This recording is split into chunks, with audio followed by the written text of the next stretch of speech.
पूर्व मध्य काल यानी भक्ति काल। भक्ति काल की चौथी पृष्ठभूमि साहित्यिक पृष्ठभूमि या साहित्यिक परिस्थिति। आज हमें भक्ति काल की साहित्यिक पृष्ठभूमि का अभ्यास करना है। बच्चों, हिंदी साहित्य के इतिहास में पूर्व मध्य काल यानी भक्ति काल समय विक्रम संवत 1375 से लेकर विक्रम संवत 1700 तक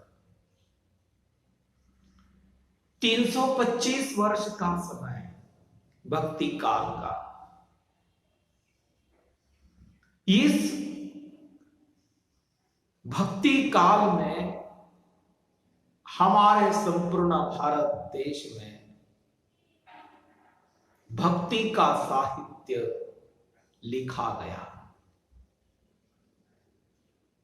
भक्ति की प्रवृत्ति हमें दिखाई देती है।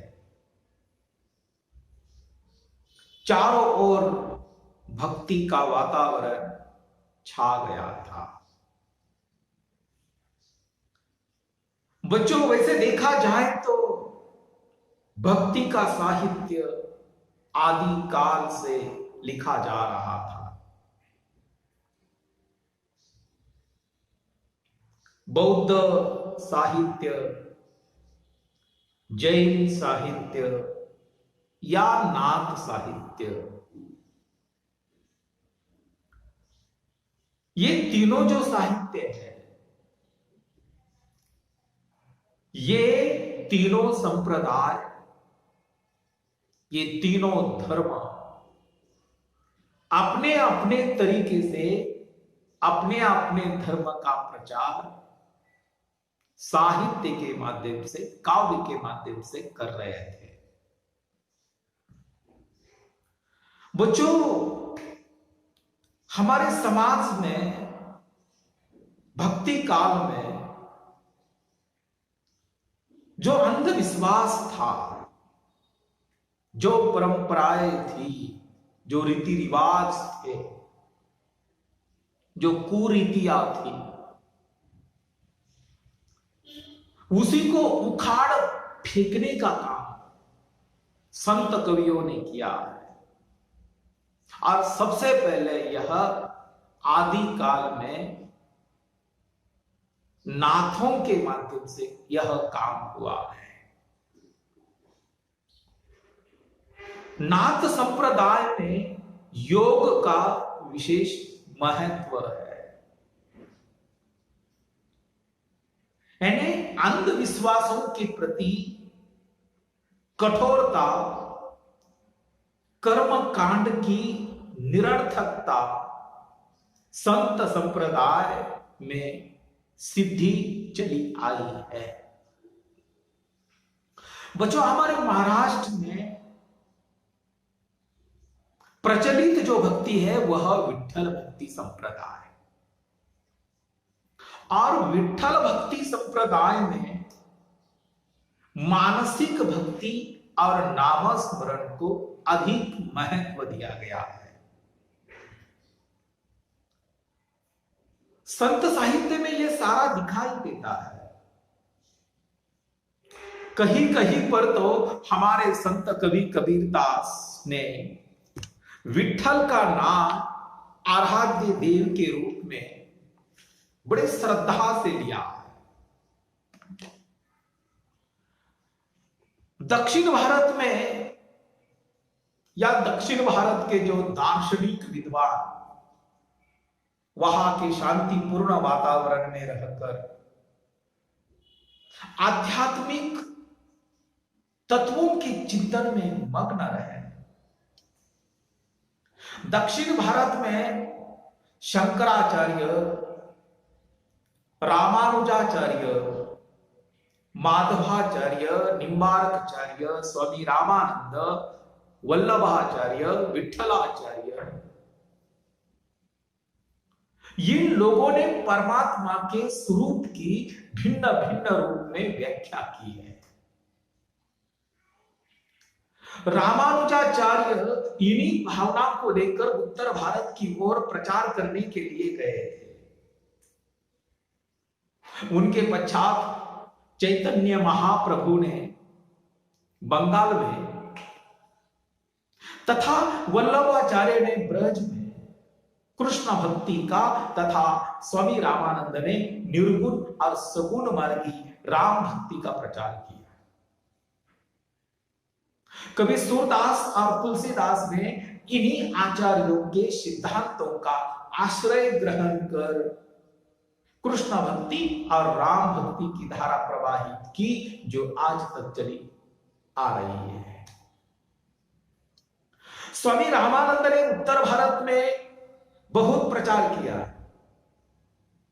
उन्होंने विष्णु के सगुण और निर्गुण दोनों रूपों की उपासना पर बल दिया। उनकी शिष्य परंपरा में सगुणवादी तथा निर्गुणवादी दोनों प्रकार के व्यक्ति थे। कबीर भी स्वामी रामानंद के शिष्य थे और स्वामी रामानंद की जो भक्ति पद्धति का संत काव्य पर बहुत प्रभाव पड़ा है।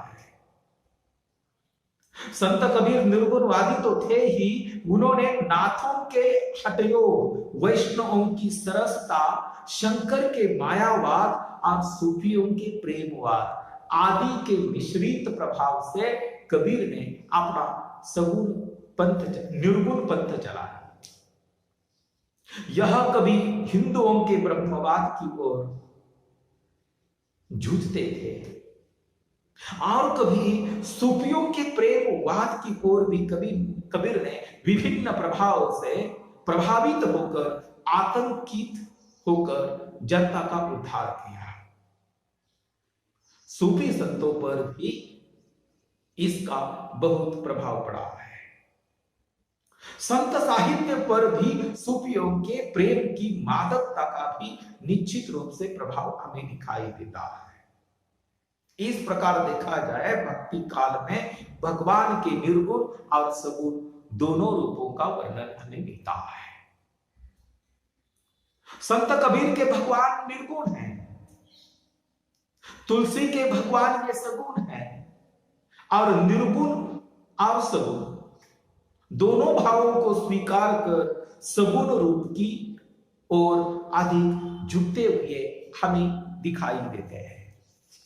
संत कबीर सूरदास भी ब्रह्मा को मूलतः निर्गुण मानते हुए भी उसे सब प्रकार से अलग समझकर उसकी सगुण लीला के पद गाते हैं। संत तुलसीदास के भगवान राम हैं, कबीर सूरदास के भगवान कृष्ण हैं, संत मीराबाई के भगवान गिरिधर नागर हैं, बांसुरी वाले हैं। इस प्रकार सभी ने एक ही भगवान के रूप का भिन्न भिन्न रूप से वर्णन किया, परंतु कुछ कवियों ने भगवान को छोड़कर केवल भक्तों का ही गुणगान किया है। भक्तों ने अपने भगवान से विभिन्न प्रकार के संबंध जोड़े थे, स्थापित किए थे। भक्तों ने भगवान को माता कहा, पिता कहा, पति कहा, स्वामी कहा, सखा कहा, मित्र कहा। अनेक रूपों में भगवान से उन्होंने नाता जोड़ा है। संत कवियों ने तो गुरु को भी गोविंद से भी बढ़कर माना है। गुरु की महिमा गाई है उन्होंने। यानी रस की दृष्टि से यह साहित्य श्रेष्ठ है। संत काव्य में श्रृंगार रस का जितना सुंदर वर्णन मिलता है वैसा अन्यत्र कहीं नहीं मिलता। बच्चों, भक्ति काल में दो प्रकार की भक्ति चलती रही, एक सगुण भक्ति और दूसरी निर्गुण भक्ति। सगुण भक्ति के अंतर्गत राम काव्य और कृष्ण काव्य आता है, राम भक्ति और कृष्ण भक्ति आती है। और निर्गुण भक्ति के अंतर्गत संत काव्य की परंपरा और सूफी शब्दों का प्रेम काव्य आता है। भक्ति काल में संत कबीर, कवि सूरदास, कवि दायसी, संत कवि तुलसीदास, संत मीराबाई, नंददास, दादू दयाल, संत रविदास, संत पिपा, महाराष्ट्र के कई ऐसे संत हैं, नामदेव जी है, एकनाथ जी है, तुकाराम जी है, ज्ञानेश्वर है। ये सारा भक्ति का काव्य लिखने वाले ये महान महात्मा और संत थे। हमारे संत कवि कबीर दास ने उस परमात्मा का गुणगान भी किया है, परंतु वह परमात्मा को, उन्होंने परमात्मा को राम नाम दिया था, परंतु वह राम जो है, कबीर के जो राम है, वह राजा दशरथ के पुत्र नहीं है। उस ईश्वर को, उस परमात्मा को पुकारने के लिए कबीर दास ने राम शब्द का प्रयोग किया है। और कबीर दास ने अपने दोहों के माध्यम से, अपने पदों के माध्यम से ईश्वर की भक्ति की, नीति के पद, उपदेशात्मक पद उनमें संग्रहित हमें दिखाई देते हैं। संत कबीर दास ने उस समय देखा था। संत कबीर दास का जो समय है हमारे हिंदुस्तान का, वह अंधकार में था। समाज में अंधविश्वास फैला हुआ था, परंपराएं थी, रूढ़ियां थी, कुरीतियां थी, मिथ्या आडंबर था, धार्मिक आडंबर था। कबीर ने अपने आंखों से देखा था। कबीर ने समाज में जो अंधविश्वास फैला हुआ था, समाज में जो धार्मिक आडंबर था, जो परंपराएं थी, धर्म के ठेकेदार जो महंत थे, मोल्लावाए थे, उनको फटकारा अपने काव्य के माध्यम से। कबीर ने जो साहित्य निर्माण किया, वह साहित्य निर्माण करना उनका उद्देश्य बिल्कुल नहीं था। उनके होठों पर जो काव्य आता था, वे लोगों के सामने व्यक्त करते थे। कबीर दास ने उत्तर भारत की पैदल घूम घूम कर यात्रा की। हर एक प्रांत में कबीर दास जाते थे, हर एक राज्य में चले जाते थे और अपने काव्य का बखान करते थे, अपने विचारों को लोगों के सामने व्यक्त करते थे।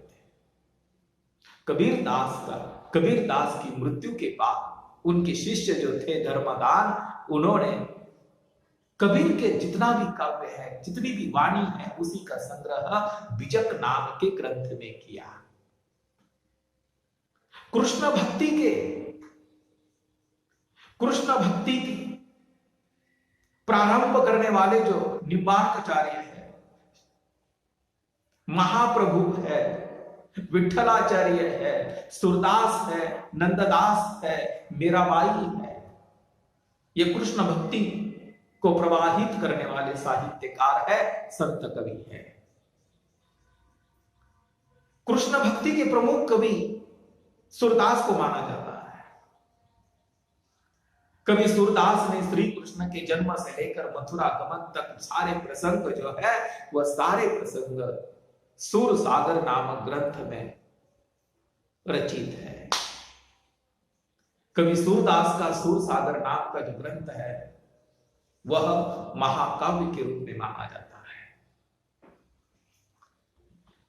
कवि सूरदास के 3 ग्रंथ प्रसिद्ध हैं। एक सूर सागर है, साहित्य लहरी भी है, सूर सारावली भी है। श्री कृष्ण के जीवन की गाथा उसमें चित्रित की गई है। श्री कृष्ण की बाल लीलाएं हैं, श्री कृष्ण की रूप लीलाएं, राधा और श्री कृष्ण का वर्णन, यशोदा मैया का वर्णन, विरह वर्णन, श्री कृष्ण ब्रज छोड़कर मथुरा चले जाते हैं, वहां का भी वर्णन उन्होंने पदों के माध्यम से वात्सल्यपूर्ण अत्यंत सुंदर रीति से किया है। कवि सूरदास के काव्य की भाषा जो है वह ब्रज भाषा है। उसमें श्रृंगार रस भी है, उसमें विरह रस भी है, करुण रस भी है। सभी रसों का प्रयोग सूरदास के सुरसागर नामक ग्रंथ में हमें मिलता है। राम भक्ति की परंपरा को आगे ले जाने वाले संत तुलसीदास ने रामचरितमानस नाम का महाकाव्य लिखा। राम को आराध्य मानकर उनका गुणगान किया। रामचरितमानस वाल्मीकि रामायण का आधार लेकर संत कवि तुलसीदास ने रचा है। उस रामचरितमानस में राम के आदर्श रूप का चित्रण किया गया। राम एक आदर्श पुत्र था, राम आदर्श राजा था, मर्यादा का पालन करने वाला मर्यादा पुरुषोत्तम था। राम के आदर्श रूप को चित्रित किया गया है। और संत तुलसीदास ने यह भी कहा कि जिस समय परिवार आदर्श होता है उसी समय गांव आदर्श होता है, गांव आदर्श होता है तो उसका राष्ट्र आदर्श होता है। बच्चों, हम भाग्यशाली हैं। वाल्मीकि रामायण वाल्मीकि ने उसकी रचना की, रामचरितमानस तुलसीदास ने उसकी रचना की। यह आदर्श ग्रंथ हमारे सामने है, एक संस्कृति की नींव है। रामचरितमानस के जो जितने भी पात्र हैं वो राम है, सीता है, कौशल्या है, कैकेयी है, सुमित्रा है, राजा दशरथ है, लक्ष्मण जी है, भरत है, उर्मिला है, हनुमान जी है, सुग्रीव है, रावण है, शूर्पणखा है, विश्वामित्र है, राजा जनक है। ये सारे जो पात्र हैं, इन पात्रों को आदर्श के रूप में चित्रित किया गया। अरे पुत्र कैसा होना चाहिए तो राम के जैसा होना चाहिए, राजा कैसा होना चाहिए तो राम के जैसा होना चाहिए, भाई कैसा होना चाहिए तो वह लक्ष्मण के जैसा होना चाहिए, भरत के जैसा होना चाहिए, मां कैसी होनी चाहिए तो कौशल्या के जैसी होनी चाहिए, मित्र कैसा होना चाहिए, पड़ोसी कैसा होना चाहिए, सुग्रीव के जैसा होना चाहिए, सेवक कैसा होना चाहिए तो हनुमान के जैसा होना चाहिए। यानी माता पुत्र, पिता पुत्र, भाई भाई, पति पत्नी, मालक सेवक, ये जो संबंध है इसमें हमें आदर्श दिखाई देता है। यह आदर्श की स्थापना तुलसीदास ने की है। ये सारा महाकाव्य आज भी लोगों के सामने एक आदर्श स्थापित होता है, जो भक्ति काल की प्रसिद्ध रचना मानी जाती है। बच्चों, इस कालावधि में एक मुस्लिम कवि थे, मलिक मोहम्मद जायसी। मलिक मोहम्मद जायसी ये सूफी प्रेम काव्य लिखने वाले कवि जायसी ने पद्मावत नामक महाकाव्य की रचना की। इस पद्मावत पर बीच में 2 साल हो गए हिंदी फिल्म बनी थी बच्चों, पद्मावत नाम की। राजा रत्न सेन और पद्मावती की प्रेम कहानी को आधार बनाकर पद्मावत नामक महाकाव्य की रचना की। एक आदर्श प्रेम का चित्रण, हिंदू संस्कृति के अनुसार आदर्श प्रेम का चित्रण कवि जायसी ने पद्मावत नामक महाकाव्य में किया। यानी उसमें हिंदू और मुसलमानों में जो वैमनस्य की भावना थी, जो कटुता की भावना थी, जो घृणा की भावना थी, उसी को मिटाने का काम प्रेम के माध्यम से किया। और यह भी साबित हुआ है कि हम सारे विश्व को प्रेम से जीता जा सकता है, प्रेम से जीता जा सकता है, वैर से नहीं। इस प्रकार देखा जाए तो भक्ति काल में राम भक्ति है, कृष्ण भक्ति है, एकेश्वरवाद की भक्ति है, परंतु बच्चों भगवान तो एक ही है, परंतु भगवान के जो अनेक रूप है, अनेक रूपों की भक्ति करने का काम लोगों ने किया, परंतु भगवान एक है, उसका अस्तित्व ही एक है, उसकी शक्ति भी एक है।